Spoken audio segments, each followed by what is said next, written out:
Dans une piscine aux couleurs de la Chine, en avant-première pour les Jeux Olympiques de Pékin, le club Apnée-Aquatir Dunkerque a proposé sa version originale et très personnelle des JO, les Jeux de l'apnée. Imaginez une dizaine d'équipes venues des clubs nautiques de l'agglomération dunkerquoise pour s'affronter amicalement au fond de la piscine olympique. Parmi les compétiteurs, des plongeurs bien entendu, mais également des jeunes judokas, des nageuses spécialistes des ballets nautiques, des bénévoles de la Société nationale de sauvetage en mer. En fait, un ensemble hétéroclite réuni par la passion de l'eau et par la volonté de s'amuser. Le nom des équipes donnait tout de suite l'esprit de la manifestation. Les sans-sushi, le canot de sauvage, les ch'tis tibétains, les sauveteurs de la Grande Muraille ou encore les ninjas palmés. Dès le coup d'envoi, les choses sérieuses débutaient avec des relais. Si tracter en apnée un dragon de baudruche peut sembler un jeu d'enfant, en réalité, les jambes sont vite mises à rude épreuve et certains nageurs rencontraient de premières difficultés. Alors, quand il s'agit de jouer au porteur d'eau en marchant au fond de la piscine, cela devient un véritable calvaire, surtout sous le regard intransigeant du jury.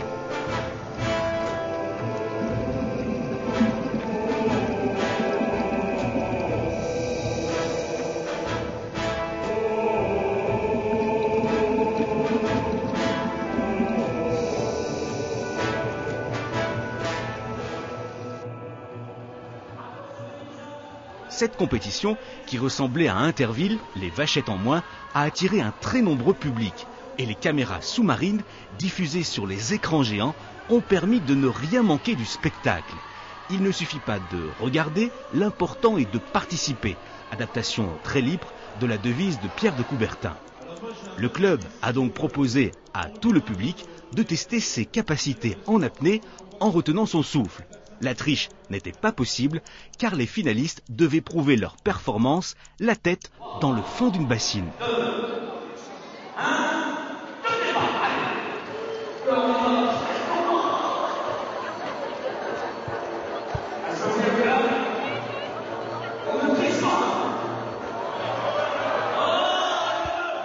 Le fil rouge de la compétition était un parcours du combattant où chaque équipe a dû franchir le plus rapidement possible une série d'obstacles sous l'eau et sur l'eau.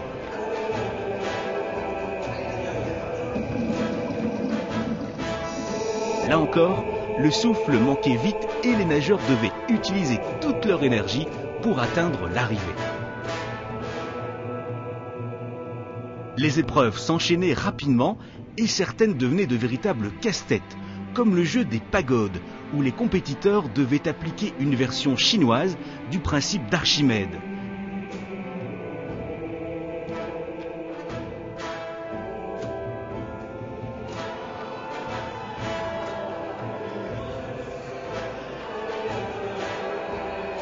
La chasse au trésor donnait lieu à une bataille navale frénétique et chaque équipe pouvait jouer son joker sur une épreuve pour doubler ses points.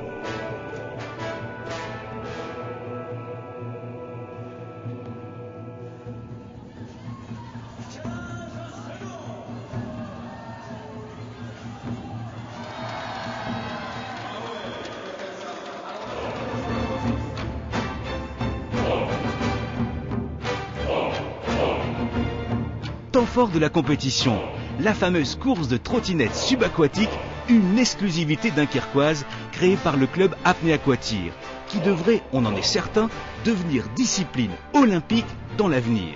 Les techniques pouvaient varier pour les pousseurs comme pour les pilotes, l'arrivée se jouant parfois de très peu.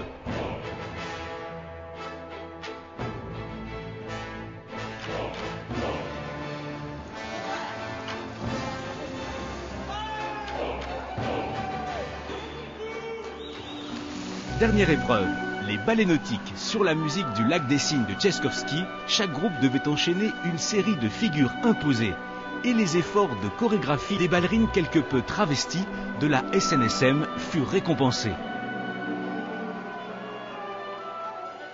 Au final, l'équipe des ch'tis tibétains a remporté le trophée 2008.